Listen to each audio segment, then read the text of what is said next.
This podcast is brought to you by our friends at Minimal Case. Minimal is so excited about the Pixel 4, they're giving you 25% off your order for the brand new Pixel 4 case that you're going to pick up. The Pixel 4 is beautiful, and you want a case that is so thin and light, it'll keep that phone as beautiful as the day you bought it. And to make that even sweeter, here's 25% off your order. Just use promo code DIGITPIXEL4 at checkout, because this is a Digit Daily and you're celebrating the Pixel 4. But you can use this code for any case for any phone. Once again, go to mnmlcase.com and use promo code DGITPixel and the number 4 to get 25% off your order, and we thank them for sponsoring this podcast.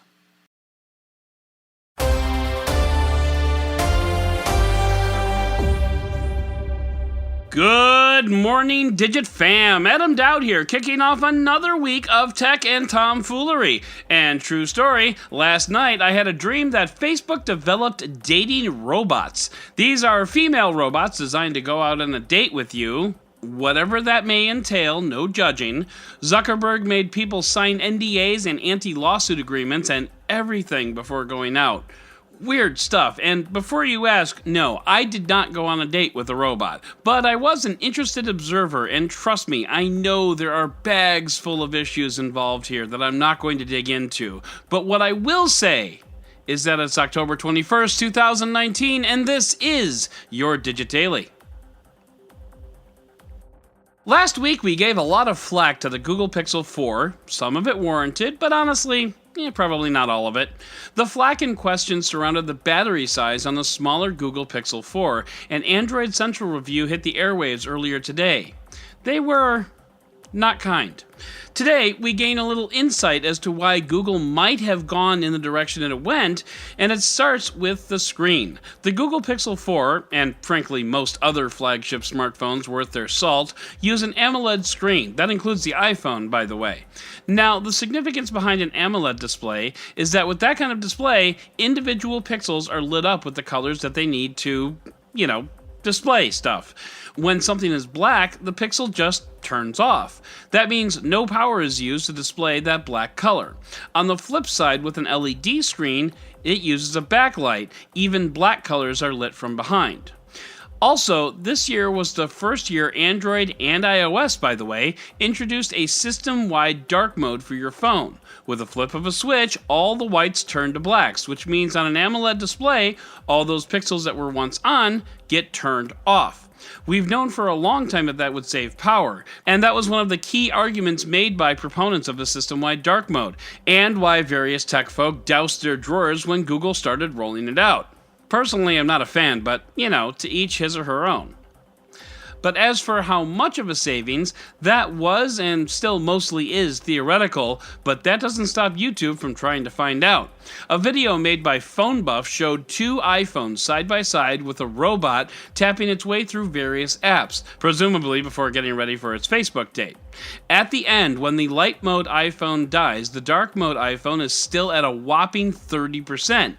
Not insignificant at all. It's a fairly scientific test, and it shows dark mode can increase your battery life by as much as a third. But that isn't the whole story.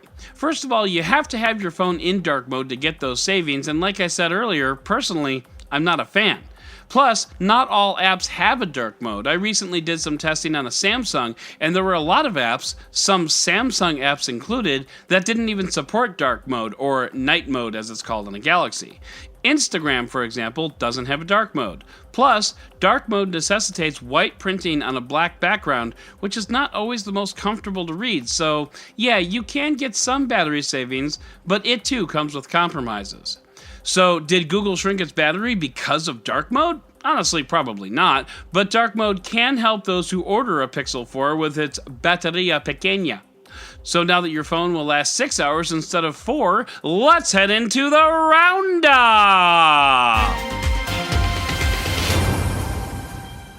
Speaking of the Google Pixel 4, we noted last week that Face Unlock, which is the only method of biometrically unlocking your phone, by the way, works with your eyes closed. The result is someone could take your phone and unlock it while you're sleeping.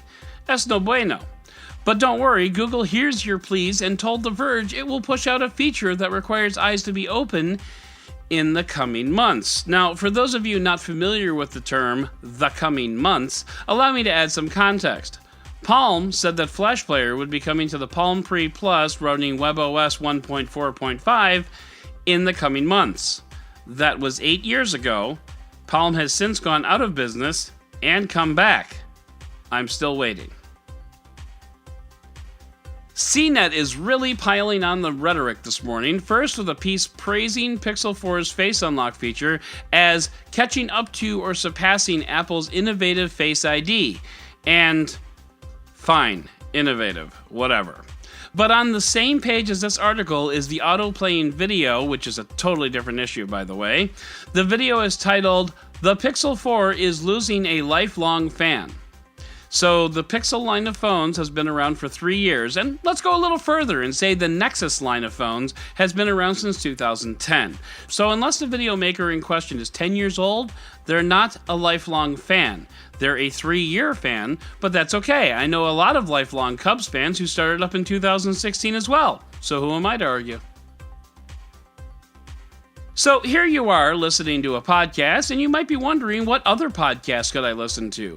Well, Nick over at Android Authority put together a very respectable list of the best ones out there. Now, decency prevented him from listing the Digit Daily on the list. It is our own show, after all, but between 99% Invisible, This American Life, and Recode Decode, there are some really good choices on there.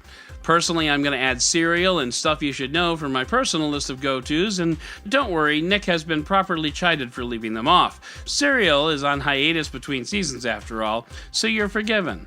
This time. The Verge reviews Paul Rudd's new comedy/drama/whatever called Living With Yourself on Netflix, and I'm only mentioning it because A, I started watching it myself over the weekend, and B, Paul Rudd also appeared on Hot Ones, a YouTube series where the host interviews a celebrity throughout a series of chicken wings that get progressively hotter. If that sounds like a delightful interview format for you, check it out and learn how to take pictures of people with butts over their heads. I'll link to that in the show notes as well, and you're welcome. And finally, TechCrunch revisits Mark Zuckerberg's free speech with a, we'll call it a counterpoint, headlined, "Facebook isn't free speech, it's algorithmic amplification optimized for outrage." And there's a lot to unpack here, so let's dive in. The argument is that Facebook doesn't give everyone a voice, or at least not an equal voice on the platform, because Facebook's newsfeed is based on an algorithm, and that algorithm is optimized to increase engagement.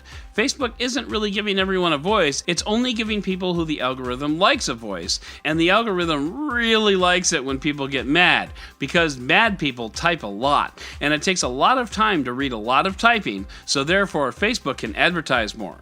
Anyway, it's a delightful little piece on Facebook and all its terribleness, so be sure to check it out.